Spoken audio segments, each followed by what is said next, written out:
आज के लेक्चर में हम डेफिनेट इंटीग्रल्स को स्टडी करेंगे। इससे प्रीवियस लेक्चर्स में हम इनडेफिनेट इंटीग्रल्स और एंटाई डेरिवेटिव्स को स्टडी कर चुके हैं। इसका सॉल्यूशन हमारे पास एक फंक्शन आता था, but sometimes we are not interested in getting the function but rather we want some value.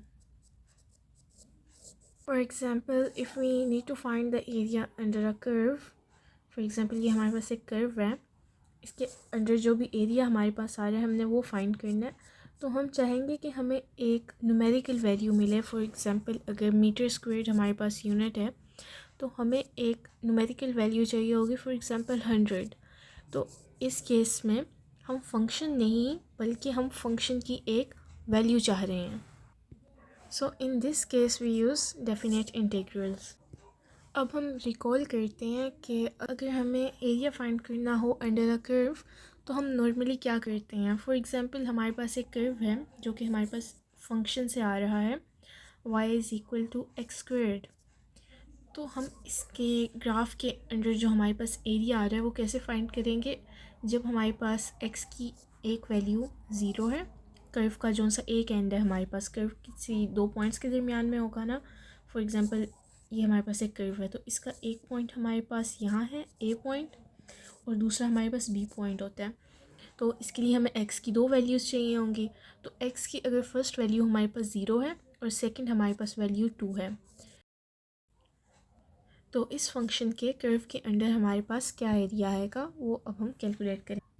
But before we directly jump into definite integrals, हम वैसे देखते हैं कि अगर कोई भी हमारे पास कर्व है तो हम इसके अंडर एरिया कैसे फाइंड करते हैं.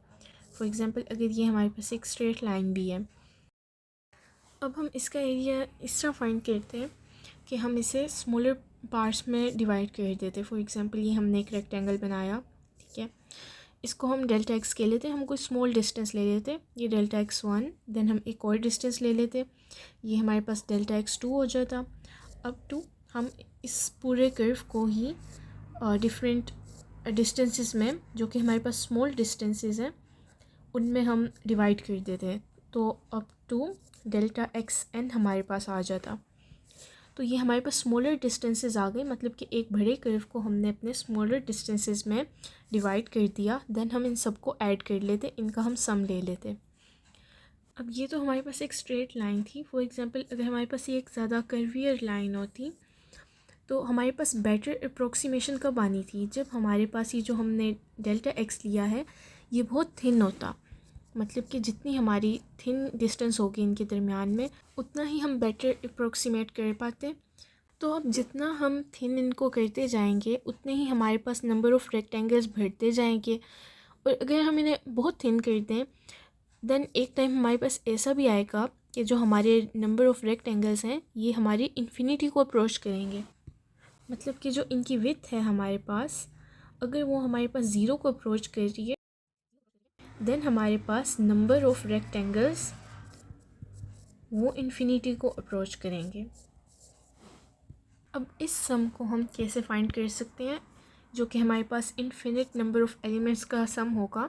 इसे हम डेफिनेट इंटीग्रल की मदद से फाइंड कर सकते हैं. एफ ऑफ एक्स का हम डेफिनेट इंटीग्रल लेंगे from point A to B.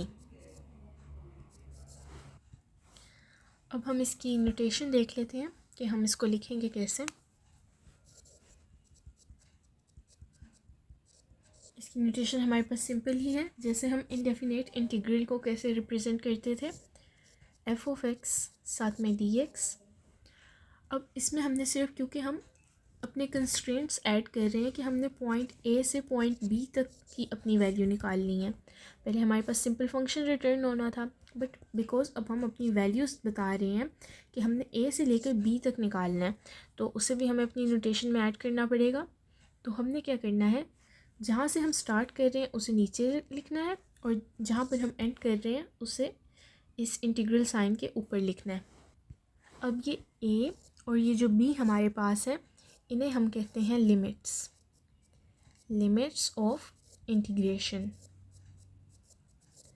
Because पहले हमारे पास इनडेफिनेट इंटीग्रल में सिंपली एक फंक्शन रिटर्न आता था, बट उसमें हमारे पास कोई लिमिट नहीं होती थी। इसमें क्योंकि हम लिमिट इम्पोज कर रहे हैं कि फ़ंक्शन की वैल्यू आपने हमें ए से बी तक ही बतानी है, तो इसलिए हम इन्हें लिमिट्स ऑफ इंटीग्रेशन कहते हैं।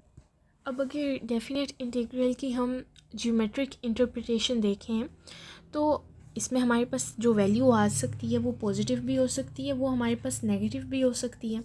तो अगर हम एरिया वाली एग्जांपल देखें तो एरिया अगर हमारे पास पॉजिटिव आ रहा है तो इसका मतलब होगा कि हमारा कर्व जो है वो एक्स एक्सिस के अबव है। इसी तरह अगर नेगेटिव होगा तो इसका मतलब बिलो द एक्स एक्सिस है हमारे पास हमारा कर्व। अब हम देखते हैं कि हमने इसे इवेल्यूएट कैसे करना है अपने डेफिनेट इंटीग्रल्स को। तो सपोज़ करें हमारे पास F of X, capital F of X, ये हमारे पास एंटर डेरिवेटिव और सिंपली इंटीग्रल है एक फ़ंक्शन एफ़ ऑफ एक्स का।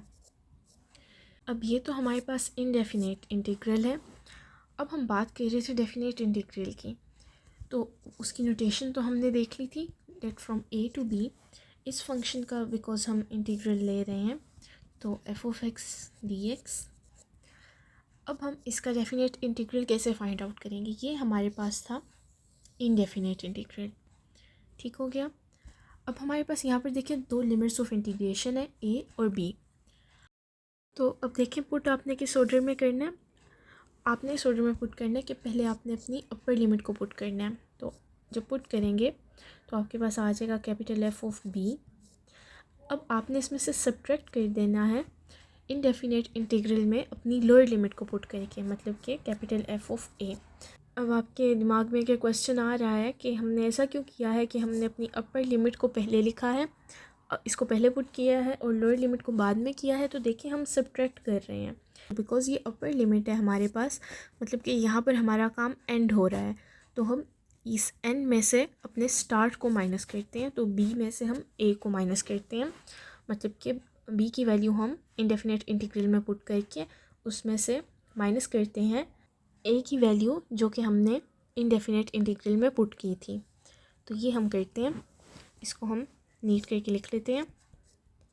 F of x D X from A to B is equal to, हमने वैल्यू पुट की बी की in indefinite integral minus value of A हमने अपने इंडेफिनेट इंटीग्रल में पुट की। अब इसे हम फंडामेंटल थ्योरम ऑफ कैलकुलस भी कहते हैं, बट अभी हमने इसका कॉन्सेप्ट देखा है, इस पर हम अलग से वीडियो भी बनाएंगे। इसका कॉन्सेप्ट हमारे पास यही है कि बी और ए के दरमियान में चाहे हमारे पास इन्फिनिट नंबर ऑफ एलिमेंट्स हों, बट अगर हमें बाउंड्रीज़ की वैल्यू पता है तो हम ये सारा एरिया कैलकुलेट कर सकते। अब हम कुछ एग्जांपल्स भी कर लेते हैं। तो हमारी फर्स्ट एग्जांपल है एक्स डी एक्स का हम इंटीग्रल ले रहे हैं और इसको हमने फाइंड करना है फ्रॉम 0 to 2। सबसे पहले तो हम इंडेफिनेट इंटीग्रल इसका फाइंड करेंगे। वो हमें पता है हमारे पास होता है x squared divided by 2 plus constant of integration. ये हमारे पास इनडेफिनेट है, बट अब हम डेफिनेट फाइंड कर रहे हैं, तो क्योंकि हमें एग्जैक्ट वैल्यू बता रहे हैं तो ये अब कांस्टेंट की डेफिनेट इंटीग्रल में ज़रूरत नहीं होती। मतलब कि हमने अपने एक्स स्क्वायर्ड बाई 2 को फाइंड करना है फॉर द वैल्यू 0 to 2।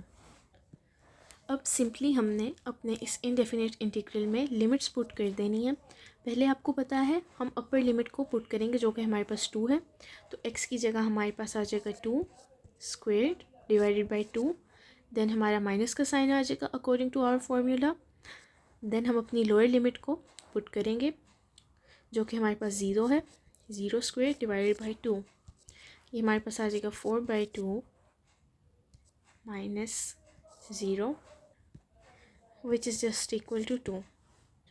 और जियोमेट्रिकली अगर आप देखें तो ये हमारे पास एक ट्रायंगल की शेप बनती है जिसकी बेस भी हमारे पास 2 होगी और जिसकी हाइट भी हमारे पास 2 होगी। और अगर आप इसे ट्रायंगल के एरिया के फॉर्मूला में पुट करें जो कि हमारे पास होता है half into base into height, तो आपको पता चलेगा कि यहाँ से भी हमारा रिज़ल्ट कंफर्म हो रहा है। तो indeed this is the area that we have calculated. अब हम अपनी सेकेंड एग्जांपल देखते हैं। इसमें हम एरिया फाइंड कर रहे हैं from 0 to 1 x squared D x का। इसका भी हम अगर इंडेफिनेट इंटीग्रल देखें तो वो हमारे पास होता है x³ डिवाइड बाई 3। इसकी लिमिट हमने फाइंड करनी है फ्रॉम 0 to 1। इसमें हम यही करेंगे कि पहले अपर लिमिट पुट करेंगे, माइनस लोअर लिमिट पुट कर देंगे, तो ये हमारे पास 1 डिवाइड बाई 3 आंसर आ जाएगा। एक और एग्जांपल हम देख लेते हैं। इसमें हमारे पास x dx है, लिमिट्स हैं -1 और +1। तो एंटायर डेरिवेटिव इसका आपको पता है x²/2। लिमिट्स अप्लाई करेंगे फ्रॉम -1 to 1। अपर लिमिट पहले अप्लाई करेंगे, माइनस हमारी जो सी लोअर लिमिट है वो पुट करेंगे, तो ये सिंपली हमारे पास 1 divide by 2 minus 1 divide by 2। तो ये पॉजिटिव और नेगेटिव हमारे पास कैंसिल आउट होकर इसका एरिया हमारे पास 0 है। अब हम एक ट्रिग्नोमेट्रिक एग्जांपल भी देख लेते हैं। sin x dx, इसमें हमारे पास 0 से लेकर पाई तक की लिमिट्स हैं। तो एंटायर डेरिवेटिव आपको पता है साइन का है negative cos x। Limits apply करेंगे 0 से लेकर पाई तक। पहले हम अपर लिमिट पुट करेंगे, मतलब कि negative cos of pi minus negative cos of 0। तो ये हमारे पास आ जाएगा। पाई आपको पता है हमारे पास 180 के इक्वल है, तो नेगेटिव cos 180 हमारे पास क्या होता है, cos 180 हमारे पास -1 के इक्वल होता है, माइनस cos 0 हमारे पास किसके इक्वल होता है, +1 के। और नेगेटिव हमारे पास पहले से था, ये नेगेटिव और नेगेटिव पॉजिटिव हो गया, और ये नेगेटिव और नेगेटिव भी हमारे पास पॉजिटिव हो गया, तो ये हमारे पास 2 इसका आंसर आ गया। तो अपने लेक्चर को हम समराइज़ ऐसे ही कर सकते हैं कि इनडेफिनेट इंटीग्रल हमें फ़ंक्शन देता था और डेफिनेट इंटीग्रल हमें एक वैल्यू प्रोवाइड करता है, और इसकी नोटेशन हमने देखी थी, ये थी हमारे पास। और ज्योमेट्रिक सिग्निफिकेंस भी हमने इसकी देखी कि हमें एरिया अंडर द कर्व इससे हम फाइंड कर सकते हैं। देन लास्ट में हमने फंडामेंटल थ्योरम ऑफ कैलकुलस देखा, जो जिससे हम डेफिनेट इंटीग्रल की वैल्यू कैलकुलेट करते हैं। फंडामेंटल थ्योरम ऑफ कैलकुलस को हम सेपरेटली भी डिस्कस करेंगे, बट आज की वीडियो में इतना ही।